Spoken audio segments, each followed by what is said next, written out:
Do they realize that our Pledge of Allegiance says we are one nation under God? Do they realize that many courtrooms in the land on the wall it says in God we trust? That every coin in their pocket, every bill in their wallet says in God we trust? So it's in all those places, but we're not supposed to talk about it. Maybe we need to see a psychiatrist. Thank you. Other members? Would anybody like to say anything? Dr. Phil? Mr. President, I want to underline that this wasn't a performative commission. I remember walking in there, the Attorney General's there, walking in the next one, the President of the United States is there, seeing what's going on with the commission. And what stuck out at me, for me, is how many Americans showed up saying that they were persecuted in healthcare, military, education, different walks of life for living their faith and standing up for their faith. It's not just the liberty to choose which house of worship they want. It's actually getting into their daily life, and they're being persecuted in their jobs, in their professions. And that's where the fight for liberty is actually showing up. And they're having the courage to come and talk about that. They can't show a cross on their desk at school. They can't refuse a vaccine because it's against their religion. And they're having the courage to stand up for that, and President Trump is backing them all the way. And this commission is making it all transparent. And I'm just very honored to have been part of that. Thank you very much, Phil. Appreciate your support. You're a great gentleman. Thank you. Anybody? Yep. Mr. President, just thank you for creating this commission. As we celebrate the 250th, we're reminded that we're created equal, we're endowed by our Creator with inalienable rights, that the right to religious freedom for the founders is because of duties to the Creator. What we heard over and over during our commission hearings were people who thought that the Creator should be banished from the public square, that the Establishment Clause meant that religion had to be kept in a closet.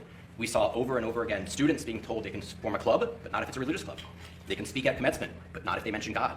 Parents can get vouchers, but not if they use it at a religious school. Over and over again, double standards where religious Americans were victimized. And then we saw unjust ideologies, particularly trans ideology, where parents were told we're going to secretly transition your kids. Medical doctors were told if you blow the whistle on this, we're going to harass you over and over again. The recommendation that I really want to encourage you to make prominent is the last one that Dr. Carson read. Who a community celebrates shows what a community values. And we should be celebrating the heroes of religious liberty. Over and over again, we saw men and women who were victimized, and then they fought back, and they won. And we should celebrate those heroes. Thank you very much. Thank you. Mr. President, I'll just add first how grateful I am for the privilege of serving on this commission and for being given the opportunity to work for the religious liberty of all Americans. Dr. Carson, as part of the recommendations of this commission, mentioned fighting against anti-Semitism, fighting against Jew hatred. And of course, your administration has been so incredible in the way that it's worked on this issue. I'll be heading back now for Shabbat to New York. As you know, the Jewish community there faces a lot of threats, and it's a scary time in New York right now. Serious threats. Very serious threats, as you mentioned in your speech today. And I, for one, am profoundly grateful for your leadership on this matter and the incredible leadership of the Justice Department on this matter and of the entire administration. Thank you. Thank you Very much. Thank you very much. Appreciate it. This is the report that was just presented to me by the group. Beautiful. And you'll all get a copy of this during the day. And you'll see it's quite a report. A lot of very important things in this report having to do with religion and actually some other topics also. But it's very important. Paula, did you want to speak, or Bishop Barron? I want to say thank you, President Trump. You are the greatest champion of faith, and these were not just superficial woundings that we heard against people of faith. They were egregious acts that were very difficult to even listen to, that you would think wouldn't happen in a country like ours, but they did, to 4-year-olds, 6-year-olds, little children, to moms, dads, communities, the rejection, the pain, the trauma that was caused simply because of faith. And it is just inconceivable that no one has stood up like you have stood up to fight for faith, which gives us meaning and purpose and hope and an ability to continue to be our better selves. So thank you for honoring people of faith and being the greatest champion with this religious commission, with 2 DOJ task force, with the historical White House faith office, and all the many other things you've done. We could sit here and list this all day, but your history will go down as the greatest history of a president that fought for people of all faiths, and we're grateful. Thank you, Paul. Yes, sir. Thank you very much. Mr. President, I'm very grateful to you as well. The commission was a wonderful year. I enjoyed the meetings very much, and the witnesses were very impressive. People that we heard. I'm struck as I stand in this historic place looking over the portrait of James Madison. We spent a lot of time talking about the First Amendment. No one in this commission wants an established religion, but we all want the free exercise of religion. We sense that being limited in different ways. I think we also sense that behind a lot of the particular offenses, there was this great battle, you might say, with what I call the culture of self-invention. That my freedom determines value. I invent who I am. I determine what's good. And the avatars of that culture realize that the religious people stand athwart that view. We think there are objective goods, moral goods, spiritual goods that we ought to align our freedom with.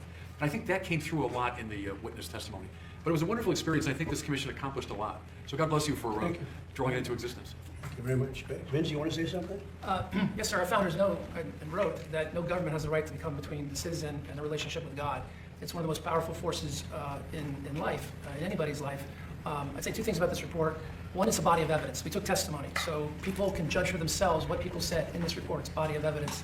And to violate religious liberty is self-destructive in two ways. One, religious people, religious organizations provide so much fruit for society, whether it's education, healthcare. To violate the beliefs of those organizations and the people that work there would be undermining for all citizens and the type of value they get from that. And secondly, the people that defend our freedom writ large are often religious people because they get a power from above. And so if you go after religious people, you're actually undermining the very foundations of a freedom and those who will protect it in this country. But So it that's why doesn't, this it report's doesn't stop them. No. Yes, They make it worse. Yes, But we but- have a great defender right here, Todd. Go ahead. You're the one. I'm ready. I mean, the most important part of what we did today, Mr. President, after a lot of hard work, is what you just heard Dr. Carson and Lieutenant Governor talk about, which is the work we have left to do. So we're not here saying, we're done. Yeah. We're here saying there's a lot of work left to do. I'm excited to do my part of the Department of Justice. I know that the White House, we're going to do our part together. And so everybody all the work that was done over the past 8 months sets us up for the next several years to make sure that we don't drop this and that this stays as important as it should be. So thank you, Mr. President. Thank you, John. Great job. Mr. President, can I just say one last Yes, thing? please. On the issue of church and state, that was used as a hammer against almost all of our witnesses. One of the important recommendations that we made, if that happens in the future, if any superior person in the military, a superintendent of a school district, someone in the healthcare system, whoever uses that against someone who is simply standing up for their religious liberty or simply praying in public, that within a short amount of time, if they allege separation of church and state, that public official must in writing explain how that person has violated the Constitution. Because, again, the separation of church and state is not in the Constitution. And from this day forward, if anyone says that to you, and they're in public office, or serve in any agency in any official capacity, they have to point out exactly where you have violated the Constitution, because you have not. And from this day forward, that phrase should have no power over people of all faiths ever again in America. Thank you. Okay, how about a couple of quick questions? On Iran, Mr. President, you said that Iran violated the ceasefire. Will they face any consequences? You'll find out. Do you consider the ceasefire to still be in place? I don't like the fact that they took a shot yesterday, actually 4, we knocked down 3, at a ship. Not an Allied ship, but a ship, a very expensive ship. And it was fine, but it took a little beating. They shouldn't be doing that, so you'll find out. Will the U.S. You'll find out. Will the U.S. respond? What is your message to When Iran? I respond, you're going to find out. Sir, why do you think they did that if the talks, you said repeatedly they're going well? What do you think the motivation is for Iran in attacking the ship? They're a little bit different. That's why I think of it. 47 years, no president did what we're doing. So you just asked the question.